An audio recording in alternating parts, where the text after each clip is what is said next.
So Satyamurthy గారు, వాస్తవానికి మనం చూస్తే మీరిచ్చింది ఎంత బోడీ అని చెప్పేసి మాట్లాడుతున్నాడు.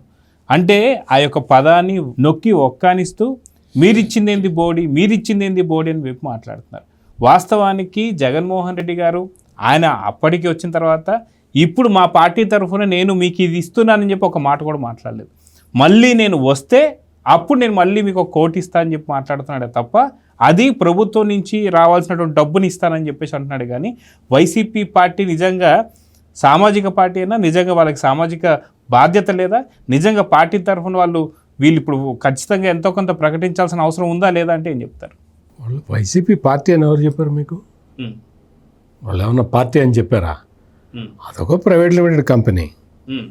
వాళ్ళకి రాజకీయానికి వాళ్ళకి ఏం సంబంధం లేదు.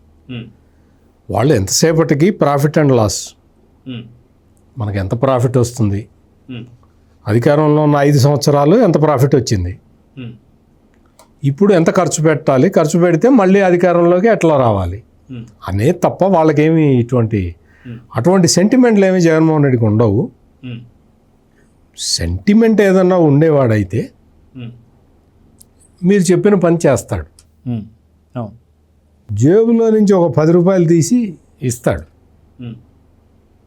ఇక్కడ అటువంటివి ఏమి ఉండవు. జగన్మోహన్ రెడ్డికి ఇన్కమింగే తప్ప అవుట్ గోయింగ్ ఉండదు. ఇక్కడ విశాఖ ఉక్కుకి సంబంధించి విశాఖ ఉక్కు ఫ్యాక్టరీలో ప్రమాదం జరిగిన తర్వాత మినిస్టర్ కేంద్ర మంత్రి శ్రీనివాస వర్మ, రాష్ట్ర మంత్రి నారా లోకేష్, వంగలపూడి అనిత, వీళ్ళందరూ అక్కడికి వెళ్ళి వాళ్ళని పరామర్శిస్తున్న క్రమంలో వాళ్ళకి పరిహారం అదంతా కూడా ప్రకటించిన తర్వాత అక్కడికి ఈ జగన్మోహన్ రెడ్డి ప్రాపకం కోసం తహతహలాడే సిపిఎం పార్టీకి చెందిన ఆ యూనియన్ లీడర్లు అక్కడికి చేరారు. సిపిఎం అనుబంధ సంస్థ సిఐటియు, దానికి సంబంధించి విశాఖ ఉక్కు పరిశ్రమలో పనిచేసే కార్మికుల తరఫున మేము మాట్లాడతామని చెప్పి వాళ్ళు వచ్చి, వాళ్ళందరూ ఎవరు అంటే జగన్మోహన్ రెడ్డికి ఊడిగం చేసే బ్యాచ్ ఇదంతా. ఆ బ్యాచ్ వచ్చి ఏమంటారు అంటే, లోకేష్ ఏం చెప్పాడంటే, ఫ్యాక్టరీని తెరిపించింది మేము, జగన్మోహన్ రెడ్డి ఫ్యాక్టరీని మూసేద్దామని ప్రయత్నం చేశాడు, ఫ్యాక్టరీని మూసేసి ఆ స్థలాల మీద రియల్ ఎస్టేట్ వ్యాపారం చేద్దాం అనుకున్నాడు. మేము వచ్చి ఫ్యాక్టరీ ముయ్యకుండా అడ్డుకున్నాము.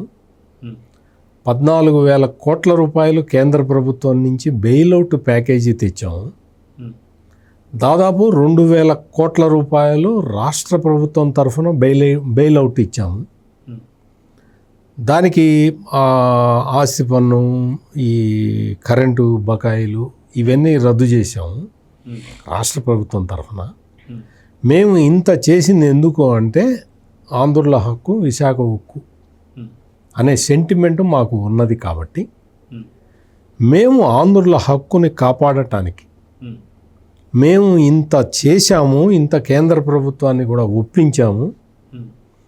చివరికి విశాఖ ఉక్కు ఫ్యాక్టరీని టర్న్ అరౌండ్కి తీసుకొచ్చి, అప్పటి వరకు నష్టాల్లో ఉన్నదాన్ని లాభాల బాట తీసుకొచ్చాము అని నారా లోకేష్ చెబుతూ ఉంటే, వాడు అక్కడ ఉన్నవాడు నేను వాడు అని కావాలని అంటున్నాను. నేనేదో బాగా బలిసి లేకపోతే ఒక అహంకారంతో అంటల్లా. వాడెవడో అక్కడ ఒకడుండి వాడు అంటాడు, నువ్వు ఫ్యాక్టరీని తెరిపించావు కాబట్టే వీళ్ళందరూ చచ్చిపోయారు అంటాడు. ఇంత సంస్కారహీనమైన ఒక డైలాగ్ని అన్న వ్యక్తిని వాడు అంటాం ఏమన్నా పొరపాటు ఉందా మీరు చెప్పండి? చాలా చిన్న పదం సార్, చాలా చిన్న పదం. మీరు ఫ్యాక్టరీని తెరిపించటం వల్లే వీళ్ళు చచ్చిపోయారు అంటే అర్థం ఏంటి? అంటే మీరు ఇంకా సంస్కారంగా ఆలోచిస్తున్నారు కాబట్టి చిన్న పదంతో ఆగిపోయారు సార్. వాస్తవానికి దీనికన్నా పెద్ద పెద్ద పదాలే వాడాలి. ఎందుకంటే ఈ బ్యాచ్ అంతా జగన్మోహన్ రెడ్డి బ్యాచ్. జగన్మోహన్ రెడ్డి దగ్గరికి వెళ్ళి మీరు ఫ్యాక్టరీని విశాఖ ఉక్కుని మూసేయించండి, రియల్ ఎస్టేట్ వ్యాపారం చేసుకోండి, మాకేం అభ్యంతరం లేదు, కింద అడ్డంకులు లేకుండా మేము చేస్తామని చెప్పి వచ్చిన ఈ బ్యాచ్ అంతా లోకేష్ దగ్గరకు వచ్చి ఆయన మేము ఈ ఫ్యాక్టరీకి బెయిల్అవుట్ తెప్పించి మేము దీన్ని నడిచేలాగా చేస్తున్నాము అంటే నువ్వు ఎప్రిషియేట్ చేసే బుద్ధి నీకు లేకపోవచ్చు. నువ్వు సైలెంట్గా ఉండు. చనిపోయిన వాళ్ళకి పరిహారం చెప్పండి, దాన్ని ఎంత ఇస్తారో చెప్పండి అని అడుగు. అంతేగాని నువ్వు బెయిల్అవుట్ ప్యాకేజీ తెచ్చి ఫ్యాక్టరీ నడపటం వల్లే వీళ్ళు చచ్చిపోయారు, నువ్వు ఎందుకు బెయిల్అవుట్ ఇచ్చావు అని అడిగే వాడిని అసలు కార్మిక నాయకుడు అంటారు ఎవరన్నా? కార్మిక నాయకుడు అనే మాట అది? నువ్వు ఫ్యాక్టరీని నడపబట్టి చచ్చిపోయారు, నువ్వు మూసేయాల్సింది అంటే మూసేసి జగన్మోహన్ రెడ్డి లాగా రియల్ ఎస్టేట్ వ్యాపారం చేసుకొని అందులో నీకు వాటా ఇవ్వాలా? ఏం మాట్లాడుతున్నావు పెద్ద మనిషి నువ్వు? ఇప్పుడు వచ్చి జగన్మోహన్ రెడ్డి వచ్చి 10,000 మందిని తీశారు, 20,000 మందిని తీశారని చెప్తున్నాడు.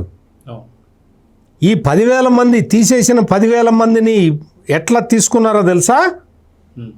ఇదే యూనియన్ నాయకులు డబ్బులకి అమ్ముకున్నారు ఉద్యోగాలు. పెద్ద కుంభకోణం అది. టెంపరీ ఉద్యోగాలను అమ్ముకున్నారు. 3 లక్షలు 5 లక్షలు ఉద్యోగాలు డబ్బులు కొట్టేసి వాళ్ళని తీసుకొచ్చి అమాయకులను తీసుకొచ్చి టెంపరీ పోస్టుల్లో పెట్టారు ఈ యూనియన్ నాయకులు. అదొక పెద్ద కుంభకోణం. అదంతా బయటకు వచ్చింది, ఆన్ రికార్డు ఉన్నది. అది డబ్బులు తీసుకొని మోసం చేసి నిరుద్యోగుల్ని మోసం చేసావు. నువ్వు డబ్బులు తీసుకొని వాళ్ళకి టెంపరీ ఉద్యోగాలు ఇచ్చావు, వాళ్ళకి పని రాదు. పైగా ఏంటి, విశాఖ ఉక్కు ఆ ప్రాంగణంలో 50-60 క్యాంటీన్లు. ఏంటి అంటే ఎంతమంది కార్మికులు ఉన్నారు, ఆ కార్మికులకి ఎంత ఇన్ఫ్రాస్ట్రక్చర్ కావాలి, ఏమి లెక్కలేదా? రా ఓ 10,000 ఇయ్యి క్యాంటీన్ పెట్టుకో అని పెడితే కూటమి ప్రభుత్వం అధికారంలోకి వచ్చిన తర్వాత, బెయిల్అవుట్ ప్యాకేజీ వచ్చిన తర్వాత ఈ ఫ్యాక్టరీని టర్న్ అరౌండ్కి తీసుకురావాలి అన్న ఉద్దేశంతో ఎక్స్ట్రా ఎక్కడెక్కడ ఉన్నాయి అంటే ఇటువంటి స్టాఫ్ అంతా ఎక్కువ ఉన్నారు, అన్స్కిల్డ్ లేబర్ ఎక్కువ ఉన్నారు. అన్స్కిల్డ్ లేబర్ వల్ల ప్రయోజనం లేదు, ఫ్యాక్టరీకి జీతాల బర్డెన్ తప్ప లేదు. పర్మనెంట్ ఎంప్లాయీస్ని ఎవరు కదిలించలేదు, అక్కడి నుంచి తీసేయలేదు. ఈ ఫ్యాక్టరీ తోటి సంబంధం లేకుండా యాన్సలరీ యూనిట్ల పేరుతోటి 3 లక్షలు 4 లక్షలు 5 లక్షల రూపాయల ముడుపులు తీసుకొని ఈ యూనియన్ నాయకులు పెట్టిన ఉద్యోగస్తుల్ని మాత్రమే తీసేశారు. నేను ఇది అన్నీ తెలుసుకొని మాట్లాడుతున్నా. జగన్మోహన్ రెడ్డి లాగా హాఫ్ నాలెడ్జ్ తోటి నేను మాట్లాడటల్లా. అంటే ఈ పంచుకున్న వాటిలో వైసీపీకి కూడా బాగా ఉంది కాబట్టి వీళ్ళు వాళ్ళకి వత్తాసు పలుకుతున్నారని చెప్పి వైసీపీ వాళ్ళు ఈ కార్మిక సంఘం నాయకులు వీళ్ళందరూ కలిసి జగన్మోహన్ రెడ్డి ముఖ్యమంత్రిగా ఉన్న టైంలో జరిగిన దందా ఇది. వీళ్ళ వల్లే పరిశ్రమ మీద భారం పడ్డది. ఒకవైపేమో ఈ జగన్మోహన్ రెడ్డి మొత్తం బ్లాస్ట్ ఫర్నెస్లన్నీ మూసేసుకుంటూ వచ్చాడు. చంద్రబాబు నాయుడు ముఖ్యమంత్రి కాగానే ఒక్కొక్క బ్లాస్ట్ ఫర్నెస్ తెరుచుకుంటూ వచ్చారు. 3వ బ్లాస్ట్ ఫర్నెస్ కూడా మొన్న తెరిచారు. నీకు PLF ప్లాంట్ లోడ్ ఫ్యాక్టరు ఎంత పెరిగిందో ఒక్కసారి చూసుకో. అసలు నీకు తెలుసా జగన్మోహన్ రెడ్డి? నీకు సిమెంట్ ఫ్యాక్టరీ ఉంది కదా, సిమెంట్ ఫ్యాక్టరీలో మళ్ళీ ఎవరిని అడగాలి? ఆ గోవిందప్ప బాలాజీని అడగాలి. ఇంకెవరిని అడుగుతారు? ఉన్నాడా సార్? బయట ఉన్నాడా? జైలుకి ఎక్కడున్నా అడగచ్చు కదా. వెళ్ళి అడిగి ములాఖాతులు వెళ్ళి, జైల్లో ఉంటే ములాఖాతులు వెళ్ళి అడిగి రావచ్చు. ఇప్పుడేం జైల్లో ఉన్నట్లు లేడు, బయటే ఉన్నాడు. PLF అంటే ఏంటి? మన సిమెంట్ ఫ్యాక్టరీలో PLF ఎంత ఉంది అని అడిగి తెలుసుకోమను. నీ టైంలో అంటే నువ్వు ముఖ్యమంత్రిగా ఉన్న టైంలో విశాఖ స్టీల్ ప్లాంట్ PLF ఎంత, ఇప్పుడు PLF ఎంత ఒకసారి కనుక్కో. అన్నీ చెప్తున్నావు కదా, వచ్చి వైజాగ్ వచ్చి రకరకాలవి చెబుతున్నావు కదా నువ్వు. లోకేష్ వచ్చి నేను 2 కోట్లు ఇస్తానంటే నువ్వు వచ్చి 1 కోటి రూపాయలు ఇస్తానని చెబుతున్నావు కదా. అట్లుంటుంది నువ్వు చెప్పే పని. 2 కోట్లు ఇస్తుంటారు లోకేష్, నువ్వు వచ్చి నేను 1 కోటి ఇస్తాను, ఏమి ఇస్తావు 1 కోటి? ఎక్కడ ఇస్తావు? ఎల్జీ పాలిమర్స్ వాళ్ళకి ఎంత ఇచ్చావు?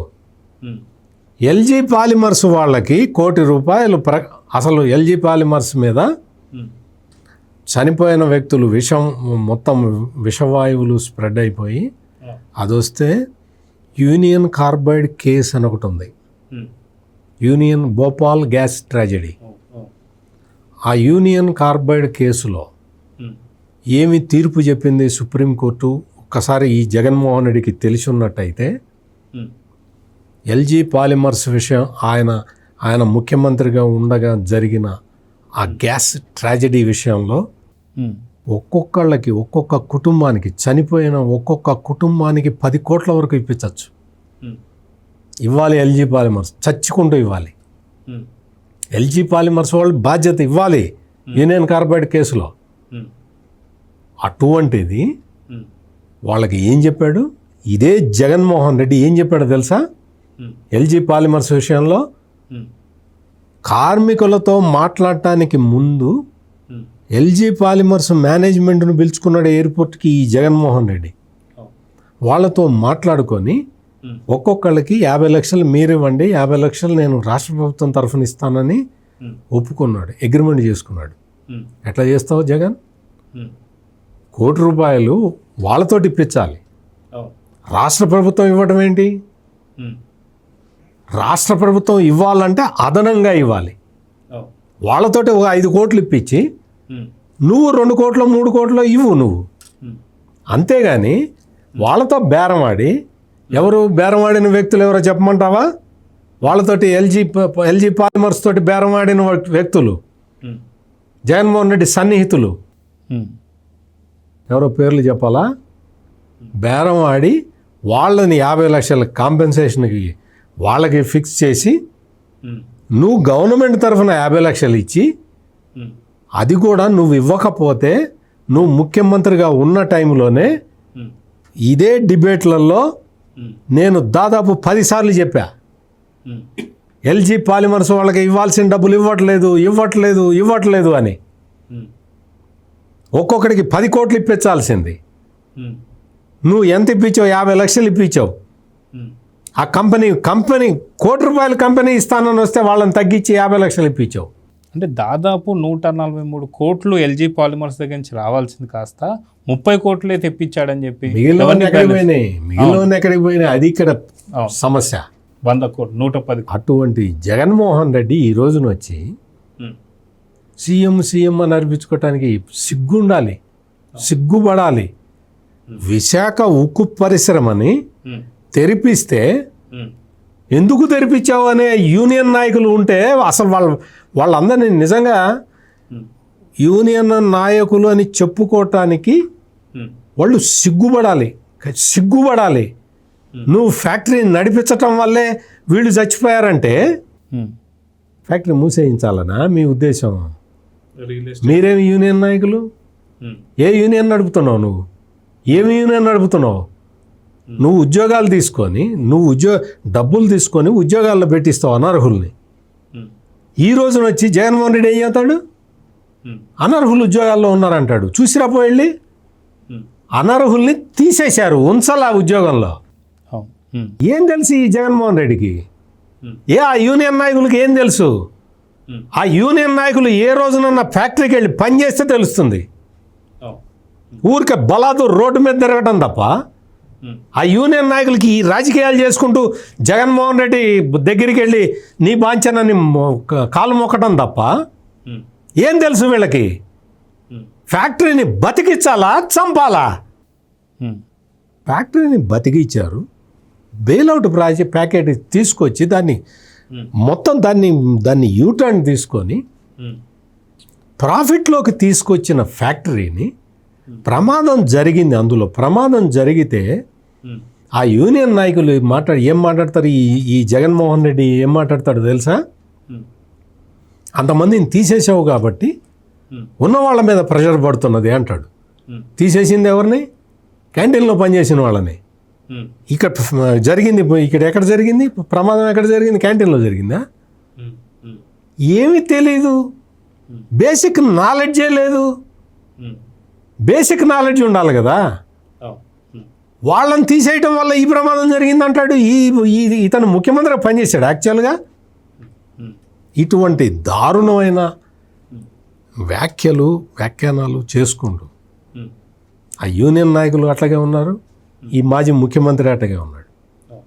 అక్కడికి వెళ్ళి వాళ్ళ చేతిలో 10 రూపాయలు పెట్టి రాలేదు, ఒక 10 రూపాయలు పెట్టి రావచ్చుగా. నీ సొంత డబ్బులు ఉన్నాయి కదా, 20 లక్షల కోట్లు ఉన్నాయి కదా, అప్పుడు కొట్టిన 20 లక్షల కోట్లు అయినాయి కదా, చేతిలో ఒక్కొక్క 10 రూపాయలు పెట్టి రాలేదు. వీళ్ళు వచ్చి మాట్లాడతారు. Please subscribe to Leo News for more videos.